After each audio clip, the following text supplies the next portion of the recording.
રાજ્યમાં ચોમાસાનું સત્તાવાર આગમન 2-3 દિવસમાં રાજ્યભરમાં કરશે જમાવટ.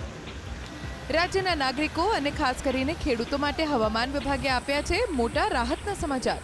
આજથી સત્તાવાર રીતે રાજ્યમાં ચોમાસાનું આગમન થઈ ચૂક્યું છે અને આગામી 2-3 દિવસમાં સમગ્ર રાજ્યમાં ચોમાસું જમાવટ કરશે.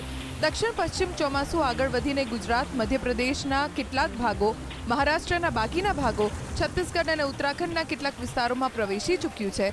આગામી 2-3 દિવસમાં ચોમાસું ઉત્તર અરબ સાગર, ગુજરાત, મધ્યપ્રદેશના વધુ વિસ્તારોની સાથે છત્તીસગઢ, ઝારખંડ, બિહાર, યુપી તરફ આગળ વધવા માટે સાનુકૂળ સ્થિતિ બનેલી છે. બીજી તરફ સાયક્લોનિક સર્ક્યુલેશન અને ટ્રફ લાઇન સક્રિય થતાં આજે દક્ષિણ ગુજરાત અને સૌરાષ્ટ્રના કેટલાક જિલ્લામાં ભારે વરસાદની આગાહીના પગલે યલો એલર્ટ જાહેર કરાયું, જેમાં સૌરાષ્ટ્રના અમરેલી અને ભાવનગર, દક્ષિણ ગુજરાતના સુરત, તાપી, નવસારી, ડાંગ, વલસાડમાં ભારે વરસાદની આગાહીને લઈને યલો એલર્ટ આપવામાં આવ્યું છે. તો સંઘ પ્રદેશ દમણ અને દાદરા નગર હવેલીમાં પણ ભારે વરસાદનું યલો એલર્ટ છે.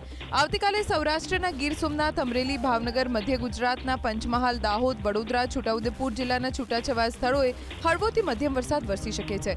તો દક્ષિણ ગુજરાતમાં ભરૂચ, નર્મદા, સુરત, તાપી, નવસારી, ડાંગ, વલસાડમાં હળવા વરસાદની આગાહી છે. સાથે સંઘ પ્રદેશ, દીવ, દમણ અને દાદરા નગર હવેલીમાં પણ વરસાદની આગાહી છે. ગાજવીજ સાથે વરસાદની આગાહીના પગલે માછીમારોને પણ દરિયો ન ખેડવા સૂચના આપવામાં આવી. 24 जून दक्षिण पश्चिम मानसून उत्तर पूर्वी अरब सागर, गुजरात और मध्य प्रदेश के कुछ हिस्सों, महाराष्ट्र के बाकी हिस्सों और छत्तीसगढ़ और उत्तराखंड के कुछ हिस्सों में आगे बढ़ गया है मानसून. अगले 2-3 दिन में दक्षिण पश्चिम मानसून उत्तर अरब सागर, गुजरात, मध्य प्रदेश के और कुछ हिस्सों, छत्तीसगढ़, झारखंड और बिहार के बाकी हिस्सों और उत्तर प्रदेश के कुछ हिस्सों में आगे बढ़ने की स्थितियां अनुकूल बनी हुई है. નર્મદા જિલ્લાના સાગબારામાં વરસ્યો ધોધમાર વરસાદ.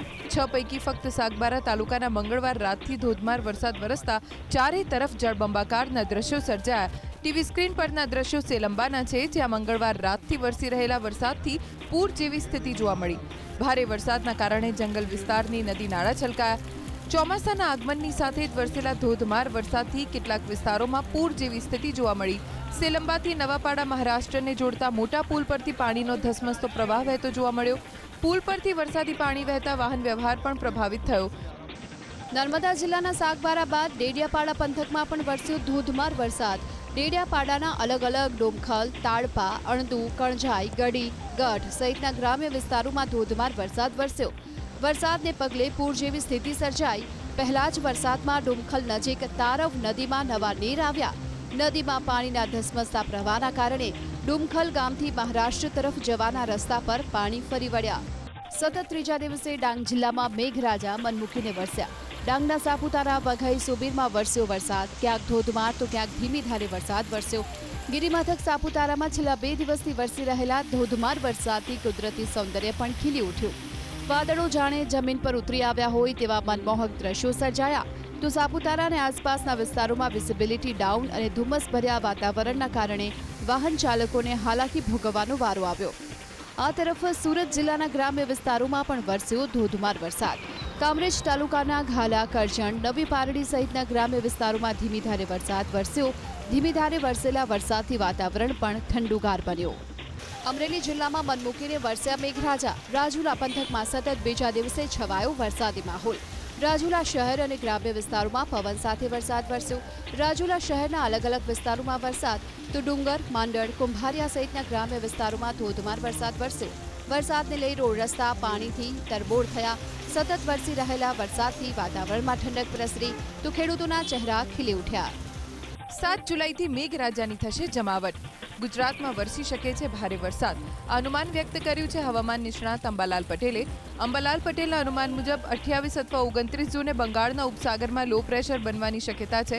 લો પ્રેશર સિસ્ટમના લીધે પૂર્વ મધ્યપ્રદેશ અને ગુજરાતમાં ભારે વરસાદ પડશે. દક્ષિણ ગુજરાત, સૌરાષ્ટ્ર, મધ્ય ગુજરાત અને ઉત્તર ગુજરાતના કેટલાક જિલ્લામાં ભારેથી અતિભારે વરસાદની આગાહી છે. અમદાવાદ અને ગાંધીનગરમાં પણ વરસાદનું અંબાલાલ પટેલે અનુમાન વ્યક્ત કર્યું. એટલું જ નહીં, 29 જૂનથી 7 જુલાઈ સુધીમાં દક્ષિણ ગુજરાતના કેટલાક વિસ્તારોમાં પૂરની સ્થિતિ પણ સર્જાઈ શકે છે.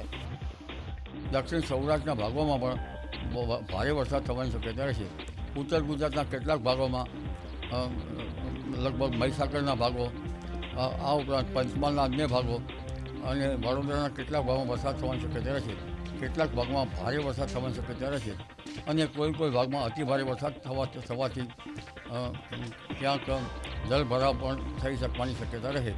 આ ઉપરાંત ઉત્તર ગુજરાતના ભાગોમાં, સાબરકાંઠાના ભાગો, અરવલ્લીના ભાગો, આ ભાગોમાં પણ કેટલાક ભાગોમાં તારીખ 28-29માં બંગાળ ઉપસાગરનું જે હવાનું દબાણ થવાનું છે તેના ભેજના લીધે હળવો કે ક્યાંક ભારે વરસાદ થવાની શક્યતા રહેશે.